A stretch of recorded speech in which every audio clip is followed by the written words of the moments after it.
السلام علیکم ورحمۃ اللہ وبرکاتہ۔ دوستو، ایک لفظ ہے ٹیچر، جسے استاد بھی کہتے ہیں، اور ایک لفظ آتا ہے گرو بھی اسے کہا جاتا ہے۔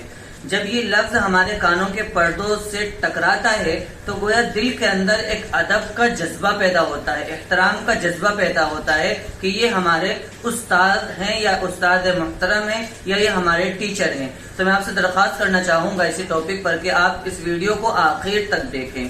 میں نے ایک پوسٹ کے اندر پڑھا ہے کہ امریکہ، جاپان اور اسی طرح فرانس اور کوریا کے اندر ان کے ٹیچروں کے ساتھ کیا معاملہ کیا جاتا ہے اور ہمارے بھارت کے اندر ان ٹیچروں کے ساتھ کیا معاملہ ہوتا ہے۔ تو سب سے پہلے میں بتلانا چاہوں گا امریکہ کے بارے میں کہ امریکہ میں بتلاتے ہیں کہ 3 طرح کے لوگوں کو VIP درجہ دیا جاتا ہے۔ نمبر 1 معذورین، اور نمبر 2 سائنس دانوں کو VIP درجہ دیا جاتا ہے، اور نمبر 3 پر آتے ہیں ٹیچر حضرات کو بھی VIP درجہ دیا جاتا ہے۔ یہ ہے وہاں کا سلوک ٹیچروں کے ساتھ۔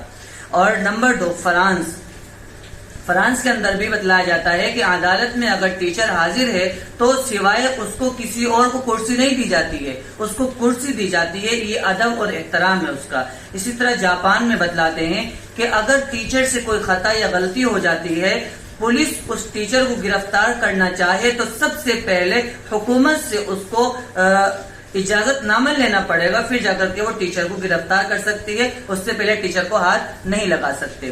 اور اسی طرح کوریا میں کوئی بھی ٹیچر اپنا کارڈ دکھا کر کے، جو ٹیچر کارڈ ہوتا ہے اسے دکھا کر کے تمام تر سہولیات سے فائدہ اٹھا سکتا ہے۔ سہولیات، فائدہ اٹھانا، یہ کس چیز میں؟ یعنی جو اس ملک کے وزراء، MNA MP وغیرہ، یہ لوگ جو ہیں بڑے بڑے، یہ جو فائدہ اٹھاتے ہیں، وہ استاد بھی ان تمام چیزوں کا فائدہ اپنے کارڈ کو دکھا کر کے اٹھا سکتا ہے۔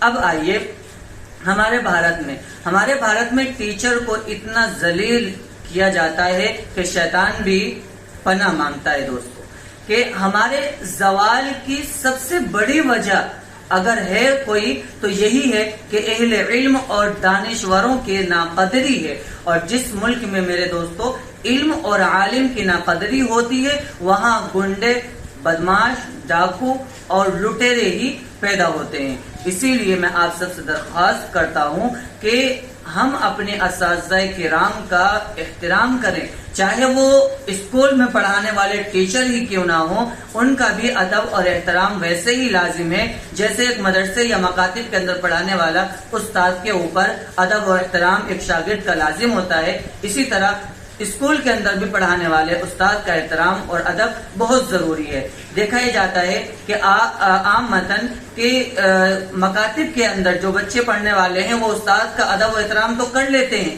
لیکن اسکول میں پڑھانے والے ٹیچر ہوں یا پھر اسی طرح کالج میں پڑھانے والے ٹیچر ہوں، ان کا ادب و احترام وہ نہیں کیا جاتا ہے، بلکہ بڑے طلبہ جو ہوتے ہیں، بڑے بچے جو ہوتے ہیں، ان کے اوپر ہاتھ تک اٹھا دیتے ہیں۔ ایسی غلطی نہ کریں خدارا، ورنہ علم سے محروم ہو جائیں گے، اور علم کی محرومی کا سبب بھی سب سے زیادہ یہی بنتا ہے کہ وہ لوگ جو علم سے محروم ہوتے ہیں ان سے معلوم کر لیں آپ، یا تو پھر انہوں نے استاد کا سبق یاد نہیں کیا ہوگا، یا پھر انہوں نے استاد کا ادب اور احترام نہیں کیا ہوگا، جس سے وہ لوگ علم سے محروم رہ گئے ہیں۔ اللہ رب العزت ہم سبھی کو عمل کرنے کی توفیق عطا فرمائے۔